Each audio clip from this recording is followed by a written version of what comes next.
Mais, Monsieur Perrin, on a appelé les jeunes au libéralisme, c'est ça, non? Puisque l'État-providence est mort, Oui, on on dit, leur a bah, demandé d'aller se débrouiller, l'État va les aider. eh, mais la situation actuelle du Congo, il n'y a pas d'eau, il n'y a pas d'électricité. Dans un pays où les droits sociaux des citoyens ne sont pas considérés, comment est-ce que les jeunes peuvent se prendre en charge? Alors, montrez-moi dans cette posture l'ancrage du libéralisme. Puisque le libéralisme, quand le libéralisme il est fait, ben, il faut qu'il y ait l'appui du gouvernement.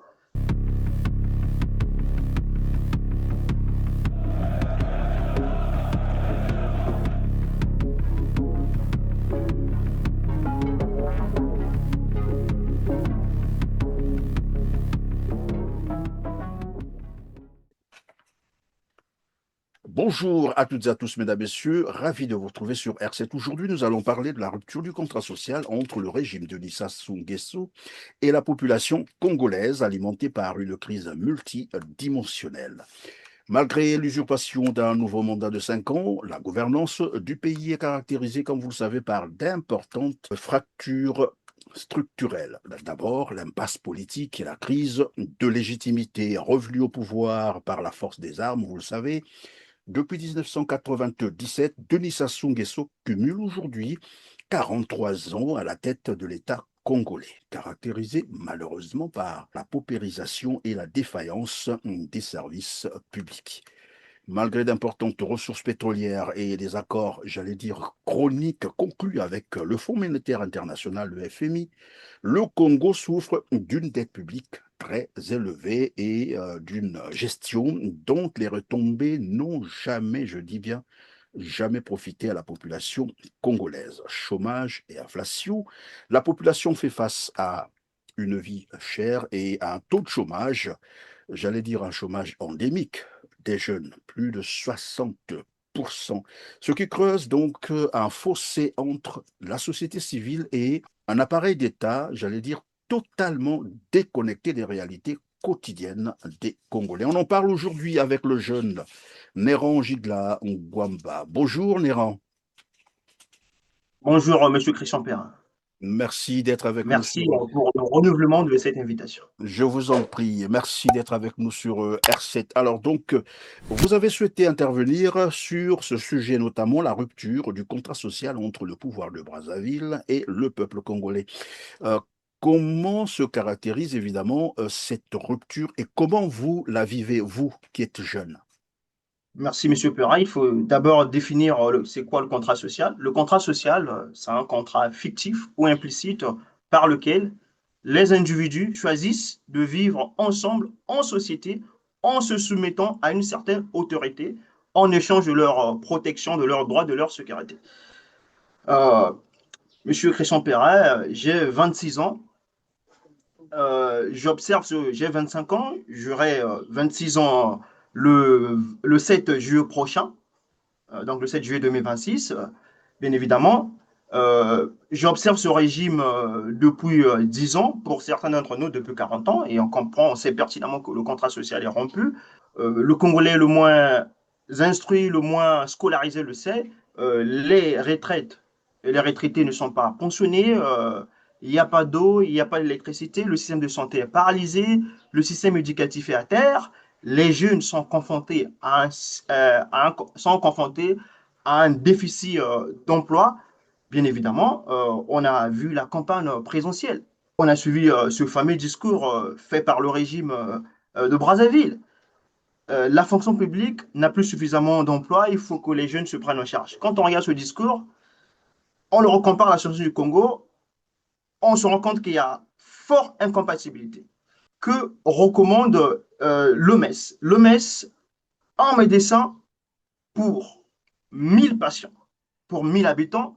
Quand on regarde la situation du Congo, un médecin pour 8000 patients, 8000 habitants. Nous nous rendons compte que la fonction publique ne peut pas être pléthorique en République du Congo, au Congo-Brazzaville.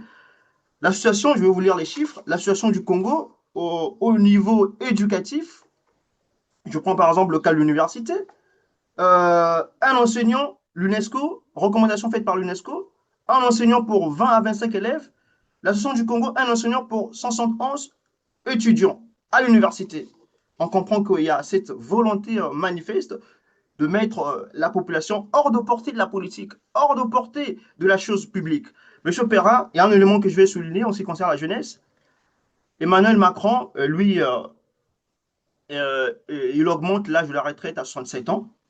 Les Africains, très complexés, se disent que bah, c'est une bonne initiative, qu'on le fasse en Afrique. Il faut connaître la raison pour laquelle l'âge de la retraite est avancé en France. Par exemple, l'âge de la retraite est avancé à 67 ans.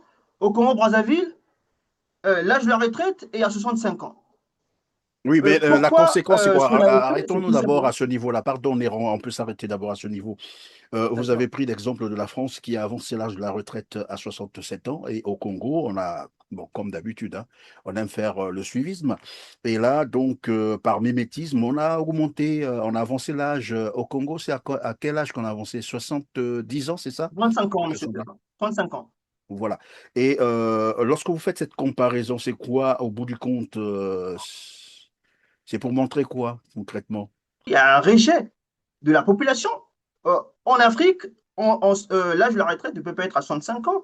La population africaine, elle est dynamique. Alors que la population occidentale, elle est vieillissante. Si nous étions en France, ben, on se comprendrait. Mais au Congo-Brazzaville, on ne peut pas faire de telles choses. En fait, Il faut Léron, si j'ai comprendre bien que, compris, pardon, si j'ai voilà, bien compris votre argumentaire, c'est que vous êtes en train de dire, après vous me direz si je me trompe, si en France on a avancé l'âge de la retraite à 67 ans, au Congo à voilà. 65 ans, 70 ans, j'entendais même pour certains cadres, et vous dites qu'en France ça se comprend parce que la population est vieillissante. Au Congo, c'est Elle est d'ailleurs vieillissante. les Voilà. dernières statistiques que nous avons du recensement, voilà, de la population congolaise et de l'habitat, nous présente une population à trois tiers. Hein. Trois tiers de la population serait jeune ou être jeune parce que c'est quand même plus de 4 millions 500 000 jeunes de 0 à 35 ans et dans cette fourchette, vous avez aussi euh, 2 492 comme ça, 492 000 jeunes en âge de travailler. Et donc, repousser l'âge ou avancer l'âge de la retraite à 70 ans, c'est fermer la porte à la jeunesse, c'est ça, à l'emploi. Oui, bien évidemment, M. Perrin, ce suivisme est relatif au fait que le régime de Brazzaville met la population hors de portée de la chose publique. C'est ça la rupture du contrat social. Mais, M. Perrin, on a appelé les jeunes au libéralisme, c'est ça, non? Puisque l'État-providence est mort, Oui, on on dit, leur a bah, demandé d'aller se débrouiller, l'État va les aider. La fonction publique kuna place eza lisusu mingi te donc il faut ba jeune ba se prendre en charge. Hey! Gouvernement kopesa bango maboko. Hey! mais la situation actuelle du Congo, il n'y a pas d'eau, il n'y a pas d'électricité. Dans un pays où les droits sociaux des citoyens ne sont pas considérés, comment est-ce que les jeunes peuvent se prendre en charge? Alors, montrez-moi dans cette posture l'ancrage du libéralisme. Puisque le libéralisme, quand le libéralisme il est fait, ben, il faut qu'il y ait l'appui du gouvernement. Bien évidemment, Alors, M. puisque vous Perrin. avez parlé de l'électricité, j'aime Au bien revoir. aborder ce sujet, il m'intéresse beaucoup. Qu'est-ce qu'on peut noter sur l'électricité au Congo? Je sais qu'il y a, voilà, le Congo, il y a aussi cette problématique, hein, l'accès à l'électricité stable, c'est des coupures intempestives, délestage intempestif. Comment vous vivez ça dans les faits au Congo? Monsieur Perrin, problème de l'eau et de l'électricité, ben, c'est un problème qui frappe les Congolais et qui met les Congolais à terre. Bien évidemment, Monsieur Perrin, les Congolais le savent. Je l'avais dit d'entrée de jeu que même le Congolais, le moins instruit, le moins scolarisé, connaît les problèmes du Congo-Brazzaville. Oui, mais Mais pour ceux Monsieur qui nous Perrin, suivent à travers le monde, tous ne sont pas congolais. Est-ce qu'on peut leur rappeler comment vous vivez ça? Comment ça se caractérise? Comment ouais, se ben, caractérise la problématique d'accès à l'électricité les stable? coupures à répétition, ben, il y a des quartiers où l'eau ne coule pas, ben, pendant 2 semaines. Il y a des quartiers où il n'y a pas d'électricité. 2 semaines. Il y a des quartiers où il n'y a pas d'électricité. 2 semaines. Il y a des quartiers où il y a l'eau ne coule pas, ben, pendant 2 semaines. Il y a des quartiers où il n'y a pas d'électricité. 2 semaines. Il y a des quartiers où il n'y a pas d'électricité. pendant plusieurs mois, plusieurs jours, M. Perrin, c'est un phénomène récurrent. C'est ce que je dis. Même les Congolais les moins instruits, les moins scolarisés les savent. Ces problèmes-là sont dans la cabeza, comme disent les Espagnols, dans la cabeza des Congolais, M. Perrin. La rupture du contrat social conduit comme ça. Quand un régime démissionne de ses priorités, de ses objectifs, peuvent être conduits à l'échec ou à plusieurs conséquences gravissimes. Monsieur Perrin, vous savez, la politique, c'est quoi la politique? La politique, c'est le terrain des grands intérêts. Posez-moi la question, je vous reprendrai. Pourquoi la politique, c'est le terrain des grands intérêts? Vous avez vu, nous avons vécu la campagne électorale. Je reviens sur ça. Quand on a dit aux jeunes que la fonction publique était pléthorique, n'avait plus suffisamment de place, on a vu les conséquences que le PCT, le régime Droits-à-Ville a enduré. Il y a eu taux de boycott élevé, taux d'abstention. C'est ça. Lorsque les populations se sont rendues compte que on n'a pas d'intérêt sur le Oui, mais marché politique, apparemment, hein, malgré voilà. l'abstention, il aurait voilà, remporté l'élection à 80, sinon 15%, voilà, de suffrage exprimé. Et vous dites qu'il y a eu abstention, ça n'a eu aucun impact sur sa réélection, si je peux dire ça comme ça. Je dis tout simplement que les gens ne sont pas rendus aux urnes de façon massive. Monsieur Perret, il faut quand même se poser la question de savoir, la politique, c'est ce que j'ai dit, la politique, c'est la gestion des grands intérêts. Vous parlez de la réélection, mais il faut aussi se poser un certain nombre de questions. Nous étions dans une crise profonde. La rupture du contrat social, vous avez évoqué ici, voilà, l'eau et l'électricité qui ne sont pas au rendez-vous, ça tout le monde le sait, et ça date des décennies, hein, depuis presque 30 ans. J'allais dire depuis le retour de Denis Sassou Nguesso. Vous avez parlé des retraites, où l'âge a été avancé au Congo, alors que la population est jeune, et dans le même temps, voilà, un chômage endémique au Congo. Et vous avez même abordé la santé, et sur la santé, vous disiez que le ratio est tellement scandaleux, parce que selon l'OMS, c'est ce que vous nous avez dit, c'est un médecin pour 1000 patients. Au Congo, nous sommes à un médecin sur 8000 Bon, oui, patients, oui, ce patient. qui pose problème. Voilà. L'école, pareil. Et donc, cela veut dire que Denis Sassou Nguesso, malgré d'importantes ressources, je le signalais tout à l'heure, que dispose le pays, parce que nous avons quand même le pétrole, le bois, le gaz, les minerais, nous avons voilà, les terres arables et avec voilà, une couverture, j'allais dire, un réseau hydrographique très important, il n'y a toujours pas l'eau potable pour les Congolais, il n'y a pas d'électricité pour les Congolais. Et là, c'est la rupture totale, comme vous avez dit, du contrat social. Après que vous le savez, que vous en avez conscience, que faut-il faire concrètement? Monsieur Christian Perrin, ce que je peux Oui, dire aux Congolais n'est autre que le discours que j'ai en tête. Je suis réaliste. oui. C'est même ça le propre d'un homme politique. Un homme politique doit être optimiste. On a dénoncé toutes les souffrances que vivent les Congolais au quotidien. Pas Mhm. d'eau, pas d'électricité, pas de pension de retraite, jeunesse en proie au chômage. Ça n'a pas abouti à des solutions. Mais, M. Perrin, la dernière fois, sur R7, j'ai fait appel à un gouvernement d'ouverture, un gouvernement dans lequel euh, les hommes politiques euh, pouvaient s'unir en mettant les antagonismes politiques entre guillemets au fin de faire face à un péril profond. Bon, on pouvait également me poser la question de savoir pourquoi un gouvernement d'ouverture. Le président de la République n'en avait pas proposé lors de la campagne et le gouvernement d'ouverture a pour but de faire face à une crise profonde. Là, je vais vous poser une dernière question.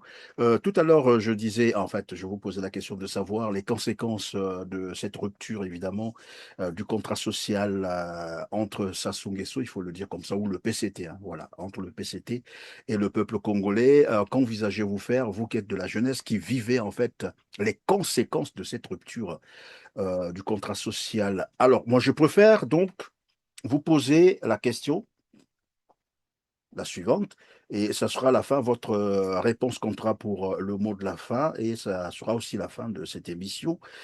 Quelles sont les propositions que vous faites, eu égard à tout ce qu'on s'est dit sur la rupture du contrat social entre le régime Sassou Nguesso et le peuple congolais? Quelles sont les propositions que vous faites? Parce qu'après, on dira, oui, la critique, elle est aisée, mais voilà. Vous comprenez ce que je veux dire? Il faut toujours proposer. Qu'est-ce que vous proposez à ce régime pour résoudre ces problèmes qui se posent avec acuité au Congo, au Brazzaville? Super, hein, ben, on connaît l'idéal des Congolais, l'idéal commun des Congolais. Les Congolais, effectivement, veulent que leurs droits sociaux soient considérés, que le citoyen soit restauré dans sa dignité. Quand on parle de la dignité, on voit les égards que le président de la République, le respect, les égards que le président de la République affiche vers le citoyen, conformément au serment qu'il prête dès son entrée en fonction. Et le citoyen, c'est quoi le citoyen? Donc le citoyen se doit de bénéficier de ses droits, mais je reste plus ou moins pessimiste sur la question. Quand on regarde la situation du Congo, effectivement, ben, on est dans un cadre difficile, bien évidemment, où les droits sociaux des citoyens ne sont jamais respectés, où donc les attentes effectivement des citoyens ne sont pas prises en considération. Donc, M. Perrin, c'est ce que je peux dire. Euh, L'État, donc l'État congolais, se doit de respecter les intérêts des Congolais conformément aux tests nationaux et internationaux. C'est ça l'idéal des Congolais. L'idéal des Congolais, c'est de retrouver l'État, la démocratie, l'unité nationale, toutes ces choses, effectivement, qui constituent normalement l'État. Un État démocratique, c'est un État qui a une économie forte. Un État démocratique, c'est un État où les citoyens s'expriment librement.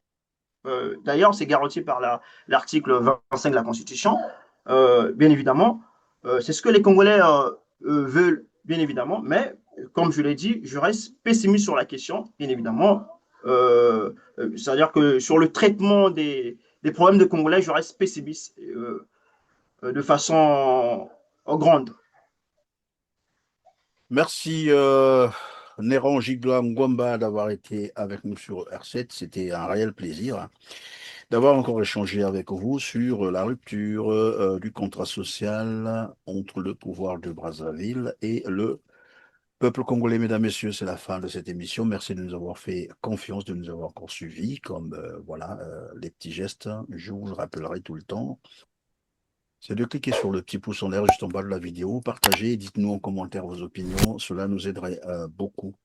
Sur ce, on se dit au revoir et à très bientôt. Merci.